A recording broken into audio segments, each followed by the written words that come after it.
ಸ್ವಾತಂತ್ರ್ಯೋತ್ಸವದಲ್ಲಿ ನಿವೃತ್ತ ಸೇನಾನಿ ಕಡೆಗಣನೆಯ ಆರೋಪ ಕೇಳಿಬಂದಿದೆ. ಮಡಿಕೇರಿಯಲ್ಲಿ ನಿವೃತ್ತ ಏರ್ ಮಾರ್ಷಲ್ ಕೆಸಿ ಕಾರ್ಯಪ್ಪ ಅವರನ್ನ ಕಡೆಗಣಿಸಲಾಯಿತು.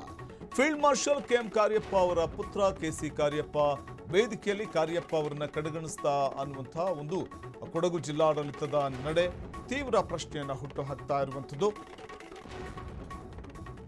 ವೇದಿಕೆಯಲ್ಲಿ ಕಾರ್ಯಪ್ಪ ಅವರನ್ನ ಕಡೆಗಣಿಸಲಾಯಿತಾ. ಕೊಡಗು ಜಿಲ್ಲಾಡಳಿತದ ವತಿಯಿಂದ ಧ್ವಜಾರೋಹಣ ವೇಳೆ ನಿವೃತ್ತ ಸೇನಾನಿ ಕಾರ್ಯಪ್ಪ ಏಕಾಂಗಿಯಾಗಿ ನಿಂತಿದ್ದುದು ಕಂಡುಬಂತು.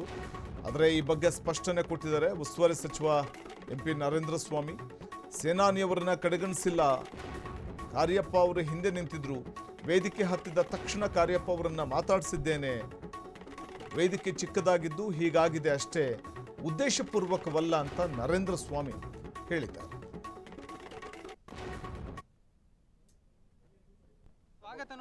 ಮೊದಲನೇ ಇಲ್ಲ, ನಾನು ಭಾಷಣದಲ್ಲೂ ಮಾತಾಡಿದ್ದೀನಿ. ನಾನು ಬರ್ತಾ ಇದ್ದಂಗೆ ಫಸ್ಟ್ ಅವ್ರಿಗೆ ನಮಿಸೆ ಚೇರ್ ಹತ್ರ ಹೋದದ್ದು. ಆಮೇಲೆ ಮಧ್ಯದಲ್ಲೂ ಕೂಡ ಅವ್ರಿಗೆ ಅತ್ಯಂತ ವಿನಯದಿಂದ ಗೌರವಿಸಿದ್ದೀನಿ. ಸರ್ಕಾರದ ಗೌರವವನ್ನು ಅವ್ರಿಗೆ ಸಮರ್ಪಣೆ ಮಾಡಿದ್ದೇನೆ. ಯಾಕೆ ಅವ್ರ ಬಗ್ಗೆ ನಾವು ಇಲ್ಲಿ ಅವರು ಸ್ವಲ್ಪ ಹಿಂದೆ ಕೂತಿದ್ದನ್ನು ನಾನು ಗಮನಿಸಿದೆ. ಅಥವಾ ಅವರಾಗಿದ್ದು ಅವರೇ ಅಲ್ಲಿ ಕೂತ್ರೋ ಅಥವಾ ಏನಾಯಿತೋ, ಈ ಸಣ್ಣ ಲೋಪದ ವಿಚಾರನ ಉತ್ಪ್ರೇಕ್ಷೆಯಿಂದ ನಾವು ಮಾತಾಡೋದು ಬೇಡ. ಯಾಕೆಂದರೆ ದೇಶದ ಒಂದು ಗೌರವದ ವಿಚಾರದಲ್ಲಿ ನಾವು ಯಾರಿಗೂ ಅಗೌರವ ನಡೆದಿಲ್ಲ. ನಮ್ಮ ಸರ್ಕಾರ ಅವ್ರಿಗೆ ಆಭಾರಿಯಾಗಿದೆ. ಅತ್ಯಂತ ಗೌರವಪೂರ್ವಕವಾಗಿ ಅವ್ರನ್ನ ಆಹ್ವಾನಿಸಿದ್ದೀವಿ. ವೇದಿಕೆಯಲ್ಲಿ ಅವ್ರನ್ನ ನಮ್ಮೊಡನೆ ನಾನು ಒಂದು ಪೀಠನ ಅಲಂಕರಿಸೋಕ್ಕೆ ಅವಕಾಶ ಕೊಟ್ಟಿದ್ದೇವೆ.